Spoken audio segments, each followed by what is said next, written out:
The Story of Civilization, Volume 5, The Renaissance, Part 1, by Will Durant, continued, Cassette 7, Side 2. He was 48 when he tried to take up again the cords of life that he had snapped some 17 years before. He had changed. Florence had too, but divergently. She had become in his absence a half-democratic, half-Puritan republic. He was accustomed to ducal rule and to soft aristocratic luxuries and ways. Florentines, always critical, looked askance at his silks and velvets, his gracious manners, and his retinue of curly-headed youths. Michelangelo, 22 years his junior, resented the good looks that so contrasted with his own broken nose, and wondered in his poverty where Leonardo found the funds to maintain so rich a life. Leonardo had salvaged some 600 ducats from his Milan days. Now he refused many commissions, even from the imperious Marchesa of Mantua, and when he worked it was with his wonted leisureliness. The Servite friars had engaged Filippino Lippi to paint an altarpiece for their Church of the Annunciata. Leonardo casually expressed his desire to do a similar work. Filippino courteously surrendered the assignment to the man then generally considered to be the greatest painter in Europe. The Servites brought Leonardo and his household to live at the monastery and paid their expenses for what seemed a very long time. Then one day in 1501 he unveiled the cartoon for his proposed picture of the Virgin and Child with St. Anne and the infant St. John. It not only filled every artist with wonder, says Vasari, but when it was set up, men and women, young and old, flocked for 2 days to see it, as if in festival time, and they marveled exceedingly. We do not know if this was the full-size drawing that is now a treasured possession of the Royal Academy of Arts in Burlington House, London. Probably it was, though French authorities like to believe that it was the first form of the quite different picture in the Louvre. The smile of tender pride that softens and brightens the face of the Virgin in the cartoon is one of Leonardo's miracles. Beside it, the smile of Mona Lisa is earthly and cynical. Nevertheless, though this is among the greatest of Renaissance drawings, it is unsuccessful. There is something ungainly and in poor taste in seating the Virgin unstably across the widespread legs of her mother. Leonardo apparently neglected to transform this sketch into a picture for the Servites. They had to turn back to Lippi and then to Perugino for their altarpiece. But soon afterward, perhaps from a variant of the Burlington cartoon, Leonardo painted the Virgin, St. Anne, and the infant Jesus of the Louvre. This is a technical triumph, from Anne's diademed head to Mary's feet, scandalously naked but divinely fair. The triangular composition that had failed in the cartoon here came to full success. The four heads of Anne, Mary, the Child, and the Lamb make one rich line. The Child and his grandmother are intent on Mary, and the incomparable draperies of the women fill out the divergent space. The characteristic sfumato of Leonardo's brush has softened all outlines, as shadows soften them in life. The Leonardesque smile, on Mary in the cartoon, but on Anne in the painting, set a fashion that would continue in Leonardo's followers for half a century. From the mystic ecstasy of these tender evocations, Leonardo passed, by an almost incredible transition, to serve Caesar Borgia as military engineer. This June 1502. Borgia was beginning his third campaign in the Romagna. He wanted a man who could make topographical maps, build and equip fortresses, bridge or divert streams, and invent weapons of offense and defense. Perhaps he had heard of the ideas that Leonardo had expressed or drawn for new engines of war. There was, for example, his sketch for an armored car or tank whose wheels were to be moved by soldiers within its walls. These cars, Leonardo had written, take the place of elephants. One may tilt with them. One may hold bellows in them to terrify the horses of the enemy. One may put carabineers in them to break up every company. Or, said Leonardo, you can put terrible scythes on the flanks of a chariot and a still more lethal revolving scythe on a forward-projecting shaft. These would mow down men like a field of grain. Or you can make the wheels of the chariot turn a mechanism that will swing deadly flails at four ends. You can attack a fort by placing your soldiers under some protective covering, and you can repel besiegers by throwing down upon them bottles of poison gas. Leonardo had planned a book of how to drive back armies by the fury of floods caused by releasing waters, and a book of how to inundate armies by closing the outlets of waters flowing through valleys. He had designed devices for mechanically discharging a succession of arrows from a revolving platform, for raising cannon upon a carriage, for toppling over the crowded ladders of a besieging force attempting to scale the walls. Borgia put most of these contraptions aside as impracticable. He tried one or two in the siege of Cherry in 1503. Nevertheless, he issued the following patent of authority in August 1502. To all our lieutenants, castellans, captains, condottieri, officials, soldiers, and subjects, we constrain and command that the bearer, our most excellent and well-beloved servant, architect, and engineer-in-chief, Leonardo Vinci, whom we have appointed to inspect strongholds and fortresses in our dominions to the end that, according to their need and his counsel, we may be enabled to provide for their necessities, to accord a passage absolutely free from any toll or tax, a friendly welcome both for himself and his company, freedom to see, examine, and take measurements precisely as he may wish, and for this purpose assistance in men as many as he may desire, and all possible aid and favor. It is our will that in the execution of any works in our dominions every engineer will be bound to confer with him and follow his advice. Leonardo wrote much, but rarely about himself.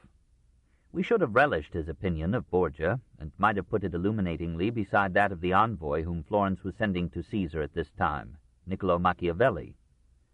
But all that we know is that Leonardo visited Imola, Faenza, Forli, Ravenna, Rimini, Pesaro, Urbino, Perugia, Siena, and other cities, that he was in Senigallia when Caesar snared and strangled their 4 treasonable captains, and that he presented Caesar with 6 extensive maps of central Italy, showing the direction of the streams, the nature and contours of the terrain, the distances between rivers, mountains, fortresses, and towns.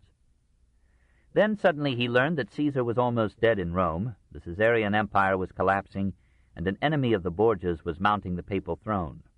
Once more Leonardo, his new world of action fading before him, turned back to Florence in April 1503.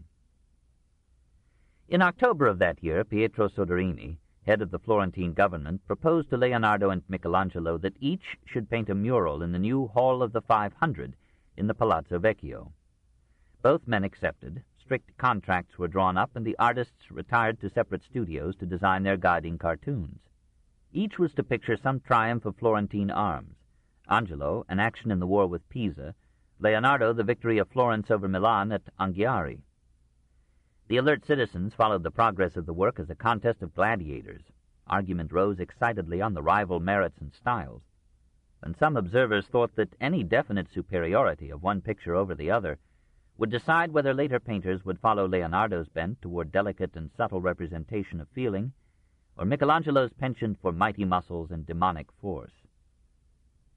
Perhaps it was at this time, for the incident has no date, that the younger artist let his dislike of Leonardo come to flagrant insult. One day some Florentines in the Piazza Santa Trinita were discussing a passage in the Divine Comedy. Seeing Leonardo pass, they stopped him and asked for his interpretation. At that moment Michelangelo appeared, who was known to have studied Dante zealously. "Here is Michelangelo," said Leonardo. "He will explain the verses." Thinking that Leonardo was making fun of him, the unhappy Titan broke out in violent scorn. "Explain them yourself. You who made the model of a horse to be cast in bronze and could not cast it and left it unfinished to your shame. And these Milanese capons thought you could do it." Leonardo, we are told, flushed deeply but made no reply. Michelangelo marched off fuming. Leonardo prepared his cartoon carefully. He visited the scene of the engagement at Anghiari, read reports of it, made innumerable sketches of horses and men in the passion of battle or the agony of death. Now, as seldom in Milan, he found an opportunity to put movement into his art. He took full advantage of it, and depicted such a fury of mortal conflict that Florence almost shuddered at the sight. No one had supposed that this most refined of Florentine artists could conceive or picture such a vision of patriotic homicide. Perhaps Leonardo used here his experience in Caesar Borgia's campaign. The horrors that he may then have witnessed could be expressed in his drawing and exorcised from his mind. By February of 1505 he had finished his cartoon and began to paint its central picture, the Battle of the Standard, in the Sala dei Cinquecento. But now again, he who had studied physics and chemistry, and had not yet learned the fate of his Last Supper, made a tragic mistake. Experimenting with encaustic techniques, he thought to fix the colors into the stucco wall by heat from a brazier on the floor. The room was damp, the winter was cold, the heat did not reach high enough, the stucco failed to absorb the paint, the upper colors began to run, and no frenzied effort availed to halt the ruin. Meanwhile, financial difficulties arose. The Signory was paying Leonardo 15 florins, or about $188 per month, hardly to be compared with the 160 or so that Lodovico had assigned him in Milan. When a tactless official offered the month's payment in coppers, Leonardo rejected them. He abandoned the enterprise in shame and despair, only moderately consoled by the fact that Michelangelo, after completing his cartoon, made no painting from it at all, but accepted a call from Pope Julius II to come and work in Rome. The great competition was a sorry mess that left Florence ill-disposed toward the two greatest artists in her history. On and off, during the years 1503 to 1506, Leonardo painted the portrait of Mona Lisa, that is, Madonna Elisabetta, third wife of Francesco del Giocondo, who in 1512 was to be a member of the Signory. Presumably a child of Francesco, buried in 1499, was one of Elisabetta's children, and this loss may have helped to mold the serious features behind La Gioconda's smile. That Leonardo should call her back to his studio so many times during those 3 years, that he should spend upon her portrait all the secrets and nuances of his art, modeling her softly with light and shade, framing her in a fanciful vista of trees and waters, mountains and sky, clothing her in raiment of velvet and satin woven into folds whose every wrinkle is a masterpiece, studying with passionate care the subtle muscles that form and move the mouth, bringing musicians to play for her and to evoke upon her features the disillusioned tenderness of a mother remembering a departed child. These are inklings of the spirit in which he came to this engaging merger of painting and philosophy.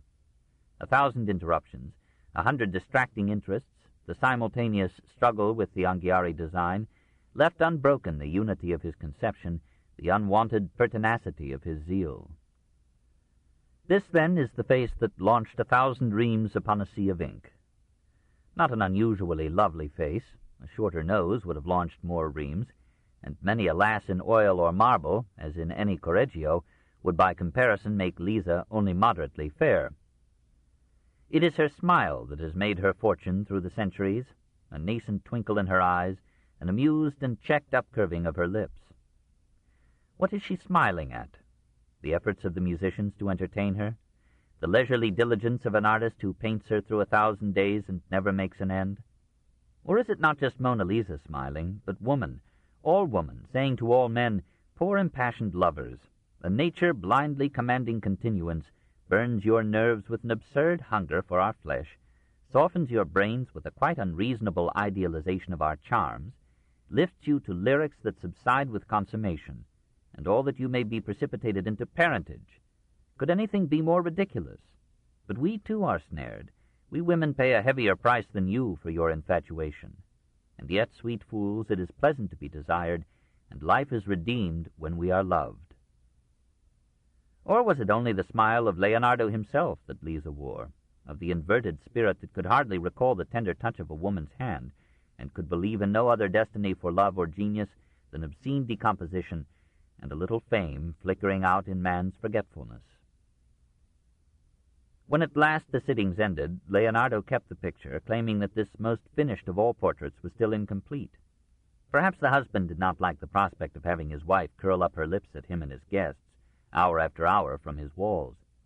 Many years later, Francis I bought it for 4,000 crowns, or $50,000, and framed it in his palace at Fontainebleau. Today, after time and restorations have blurred its subtleties, it hangs in the majestic Salon Carré of the Louvre, daily amused by 1,000 worshippers, and waiting for time to efface and confirm Mona Lisa's smile. 4. In Milan and Rome, 1506 to 1516. Contemplating such a picture, and reckoning how many hours of thought must have guided so many minutes of the brush, we revise our judgment of Leonardo's seeming sloth, and perceive again that his work embodied the meditations of numberless inactive days. As when an author on an evening's stroll, or lying sleepless in the night, molds the next day's chapter, page, or verse, or rolls on the mind's tongue some savory adjective or bewitching phrase. And in those same 5 years at Florence that saw the Virgin, Child, and St. Anne in all its forms, and Mona Lisa, and the ferocious cartoon and melting battle, Leonardo found time to paint other pictures, like the lovely portrait of Ginevra de' Benci, now in Vienna, and the lost youthful Christ that at last he yielded to the importunate Marchioness of Mantua in 1504. But her agent sent her a revealing note. Leonardo grows very impatient of painting and spends most of his time on geometry. Perhaps in those outwardly idle hours, Leonardo was burying the artist in the scientist, the Apelles in the Faust. However, science brought no fees, and though he was living simply now, he must have mourned the passing of those days when he had been the artist prince of Milan. When Charles d'Amboise, viceroy of Milan for Louis XII, invited him to return, Leonardo asked Soderini might he be excused for a few months from his commitments to Florence. Soderini complained that Leonardo had not yet earned the money paid him for the Battle of Anghiari. Leonardo raised the unearned sum and brought it to Soderini, who refused it. Finally, in 1506, Soderini, anxious to keep the goodwill of the French king, let Leonardo go on condition that he return to Florence after 3 months, or pay a penalty of 150 ducats. He went, and though he revisited Florence in 1507, 1509, and 1511, he remained in the employ of Amboise and Louis in Milan till 1513. Soderini protested, but Louis overruled him with the gracious courtesy of confident strength. To make matters quite clear, Louis in 1507 appointed Leonardo peintre et ingénieur ordinaire, painter and engineer in ordinary, to the King of France. It was no sinecure. Leonardo earned his keep. We hear of him again decorating palaces, designing or building canals, preparing pageants, painting pictures, planning an equestrian monument of Marshal Trivulzio, and collaborating in anatomical studies with Marcantonio della Torre. Probably during this second stay at Milan he painted 2 pictures that came from the lower levels of his genius. The St. John of the Louvre has the rounded contours of a woman and such flowing curls and delicate features as might have graced a Magdalene. Leda and the Swan, in a private collection in Rome, has a face and fleshly softness recalling the St. John and the Bacchus formerly ascribed to Leonardo, but it is most likely a copy from a lost painting or cartoon by the master. His fame would have gained had these pictures died at birth. In 1512 the French were chased out of Milan, and Lodovico's son Maximilian began a brief reign. Leonardo stayed a while, writing illegible notes on science and art while Milan burned with fires set by the Swiss. But in 1513, hearing that Leo X had been chosen pope, he thought there might be in Medicean Rome a place even for an artist of 61 years, and he set out with 4 of his pupils. At Florence, Leo's brother, Giuliano de' Medici, attached Leonardo to his retinue and assigned him a monthly stipend of 33 ducats, or about $412. Arrived in Rome, Leonardo was welcomed by the art-loving pope, who gave him rooms in the Belvedere Palace.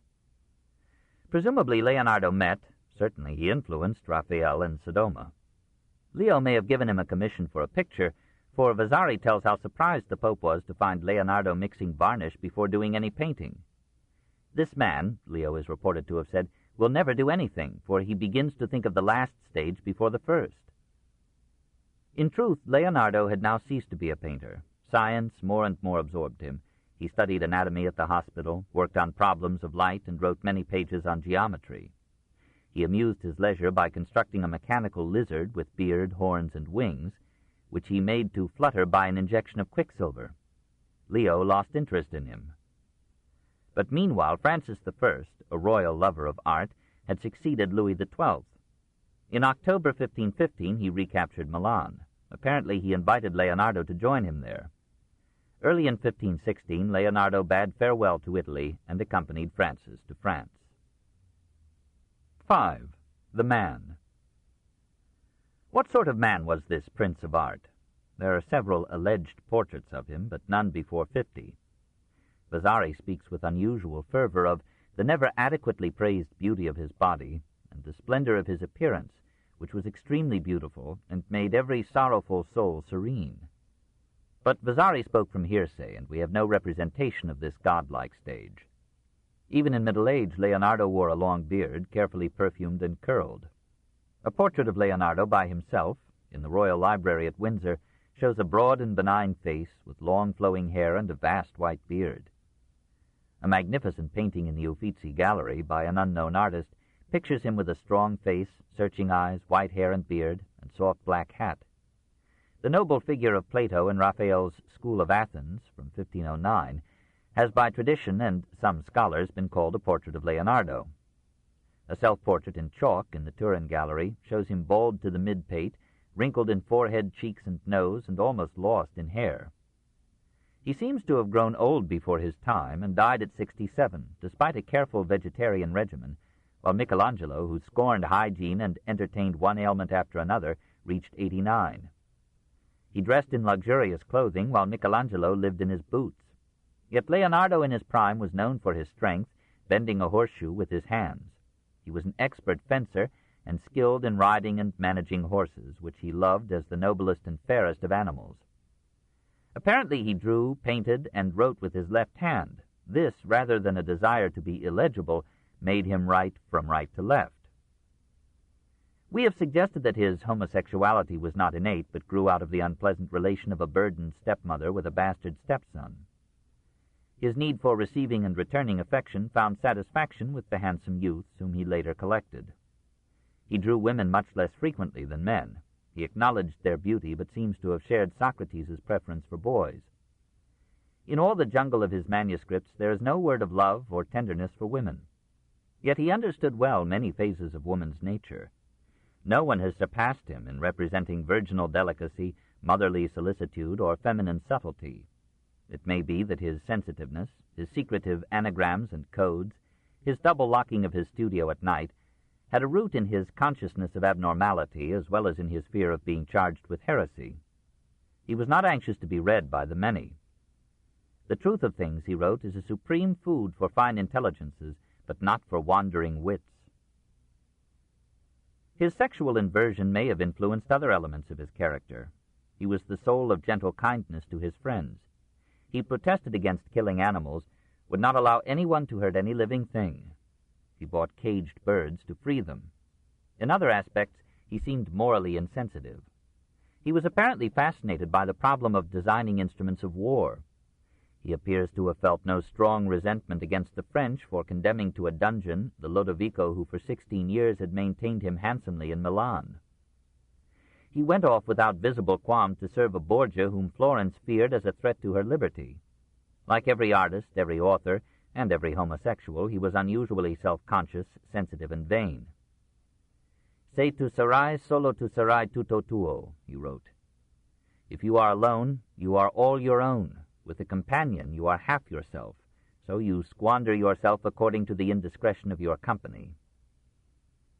He could shine in company as a musician or a conversationalist, but he liked rather to isolate himself in rapt concentration on his tasks.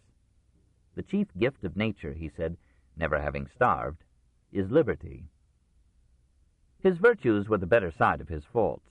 His aversion to sexual behavior may have left him free to spend his blood upon his work. His painful sensitivity opened up to him 1,000 facets of reality unseen by the common eye. He would follow through a dozen streets or all day long some unusual face, and then in his studio draw it as well as if he had brought the model with him. His mind leaped at peculiarities, strange forms, actions, ideas. The Nile, he wrote, has discharged more water into the sea than is at present contained in all the waters of the earth. Consequently, all the sea and the rivers have passed through the mouth of the Nile an infinite number of times. By a kindred bent he indulged himself in queer pranks. So one day he hid the cleaned gut of a ram in a room, and when his friends had gathered there, he inflated the gut by a bellows in an adjoining chamber until the swelling skin crowded his guests against the walls. He recorded in his notebooks a variety of second-class fables and jokes.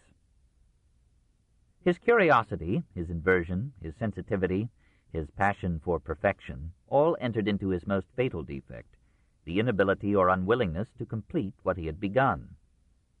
Perhaps he entered upon each work of art with a view to solve a technical problem of composition, color, or design, and lost interest in the work when the solution had been found. Art, he said, lies in conceiving and designing, not in the actual execution. This was labor for lesser minds. Or he pictured to himself some subtlety, significance, or perfection that his patient and at last impatient hand could not realize, and he abandoned the effort in despair, as in the case of the face of Christ. He passed too quickly from one task or subject to another. He was interested in too many things. He lacked a unifying purpose, a dominating idea. This universal man was a medley of brilliant fragments. He was possessed of and by too many abilities to harness them to one goal. In the end, he mourned, "I have wasted my hours." He wrote 5,000 pages, but never completed one book. Quantitatively, he was more an author than an artist. He speaks of having composed 120 manuscripts. 50 remain. They are written from right to left in a half-Oriental script that almost lends color to the legend that at one time he traveled in the Near East, served the Egyptian Sultan, and embraced the Mohammedan faith. His grammar is poor. His spelling is individualistic. His reading was varied and desultory. He had a little library of 37 volumes: the Bible, Aesop, Diogenes Laertius, Ovid, Livy, Pliny the Elder, Dante, Petrarch, Poggio, Filelfo, Ficino, Pulci, the Travels of Mandeville, and treatises on mathematics, cosmography, anatomy, medicine, agriculture, palmistry, and the art of war. He remarked that the knowledge of past times and of geography adorns and nourishes the intellect, but his many anachronisms show only a scattering acquaintance with history. He aspired to be a good writer, made several attempts at eloquence, as in his repeated descriptions of a flood, and wrote vivid accounts of a tempest and a battle. He clearly intended to publish some of his writings, and often began to put his notes into order for this purpose. So far as we know, he published nothing during his lifetime, but he must have allowed some friends to see selected manuscripts, for there are references to his writings in Flavio Biondo, Jerome Cardan, and Cellini. He wrote equally well on science and art, and divided his time almost evenly between them. The most substantial of his manuscripts is the Trattato della Pittura, or Treatise on Painting, first published in 1651. Despite devoted modern editing, it is still a loose aggregation of fragments, in poor array, and often repetitious. Leonardo anticipates those who argue that painting can be learned only by painting. He thinks a sound knowledge of theory helps, and he laughs off his critics as being like those of whom Demetrius declared that he took no more account of the wind that came from their mouths than of that which they expelled from their lower parts. His basic precept is that the student of art should study nature rather than copy the works of other artists. See to it, O painter, that when you go into the fields you give your attention to the various objects, looking carefully in turn first at one object, then at another, making a bundle of different things selected among those of less value. Of course, the painter must study anatomy, perspective, modeling by light and shade. Boundaries, sharply defined, make a picture seem wooden. Always make the figure so that the bosom is not turned in the same direction as the head.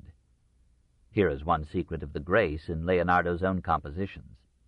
Finally, he urges, make figures with such action as may suffice to show what the figure has in mind.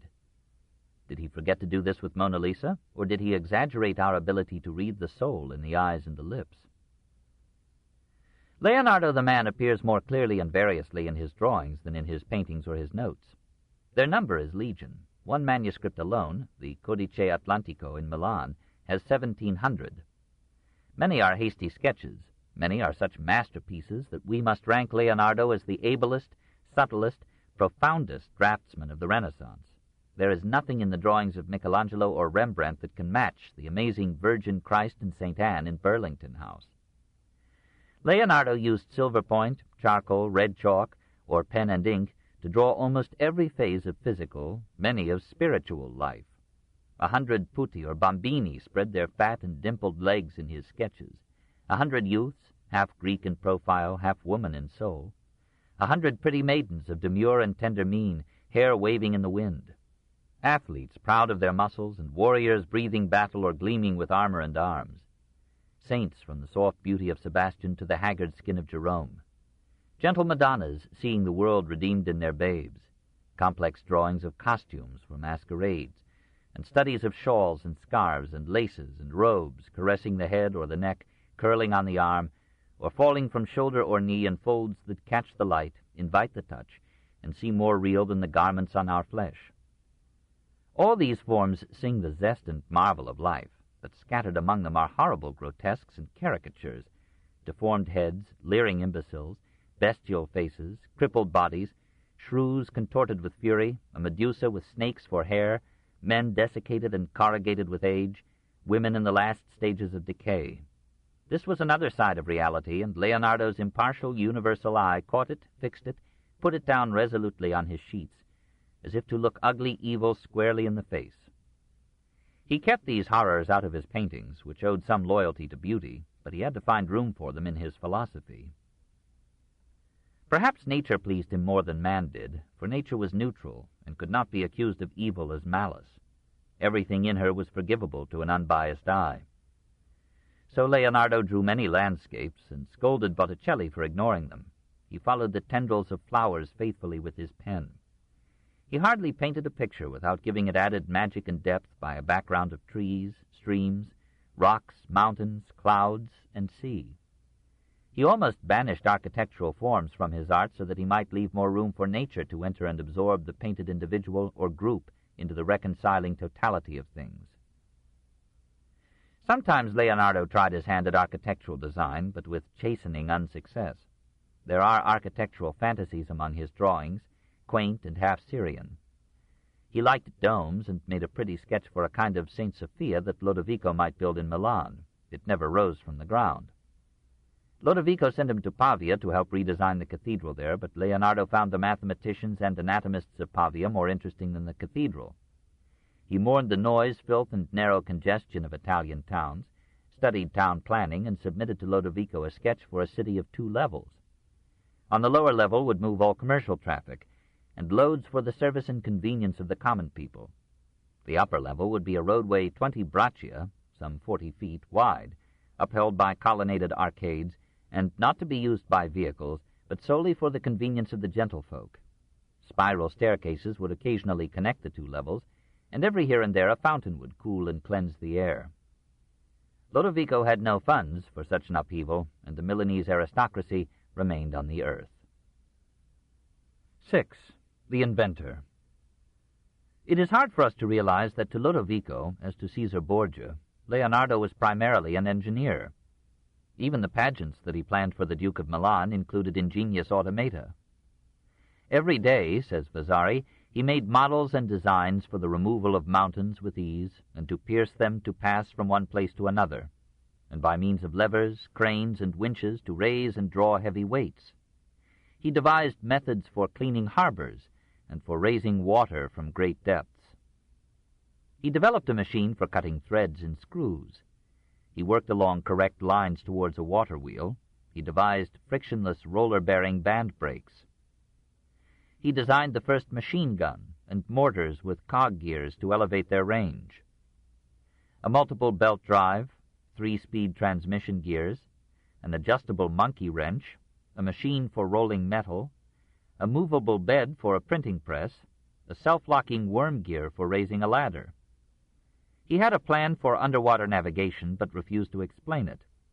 He revived the idea of Hero of Alexandria for a steam engine, and showed how steam pressure in a gun could propel an iron bolt 1,200 yards. He invented a device for winding and evenly distributing yarn on a revolving spindle, and scissors that would open and close with one movement of the hand.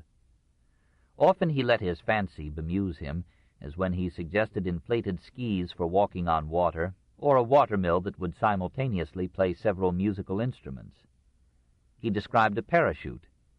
If a man have a tent made of linen, of which the apertures have all been stopped up, and it be 12 cubits across and 12 in depth, he will be able to throw himself down from any great height without sustaining any injury. Through half his life he pondered the problem of human flight. Like Tolstoy, he envied the birds as a species in many ways superior to man. He studied in detail the operation of their wings and tails, the mechanics of their rising, gliding, turning, and descending. His sharp eye noted these movements with passionate curiosity, and his swift pencil drew and recorded them. He observed how birds avail themselves of air currents and pressures. He planned the conquest of the air. You will make an anatomy of the wings of a bird, together with the muscles of the breast which move these wings.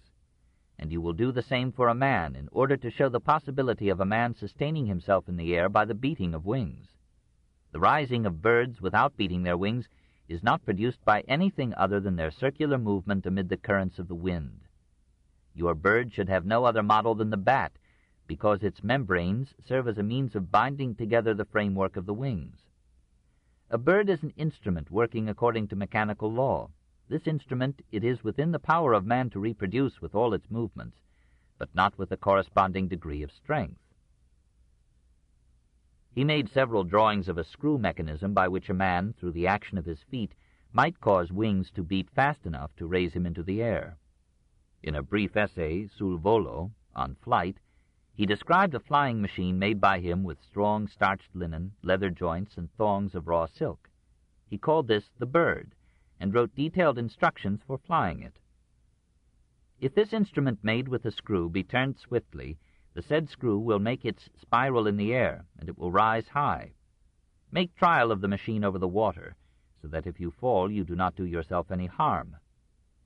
The great bird will take its first flight, filling the whole world with amazement and all records with its fame, and it will bring eternal glory to the nest where it was born.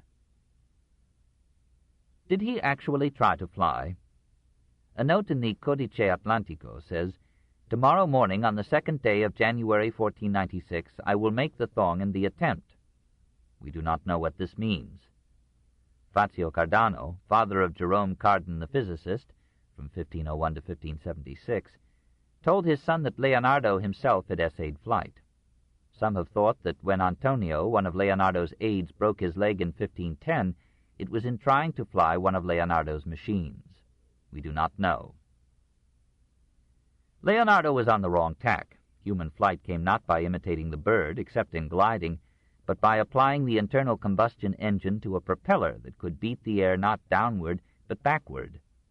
Forward speed made possible upward flight. But the noblest distinction of man is his passion for knowledge. Shocked by the wars and crimes of mankind, disheartened by the selfishness of ability and the perpetuity of poverty, saddened by the superstitions and credulities with which the nations and generations gild the brevity and indignities of life, we feel our race in some part redeemed when we see that it can hold a soaring dream in its mind and heart for 3,000 years, from the legend of Daedalus and Icarus, through the baffled groping of Leonardo and 1,000 others, to the glorious and tragic victory of our time. 7. The Scientist. Side by side with his drawings, sometimes on the same page, sometimes scrawled across a sketch of a man or a woman, a landscape or a machine, are the notes in which this insatiable mind puzzled over the laws and operations of nature. Perhaps the scientist grew out of the artist. Leonardo's painting compelled him to study anatomy, the laws of proportion and perspective, the composition and reflection of light, the chemistry of pigments and oils. From these researches he was drawn to a more intimate investigation of structure and function in plants and animals. And from these inquiries he rose to a philosophical conception of universal and invariable natural law.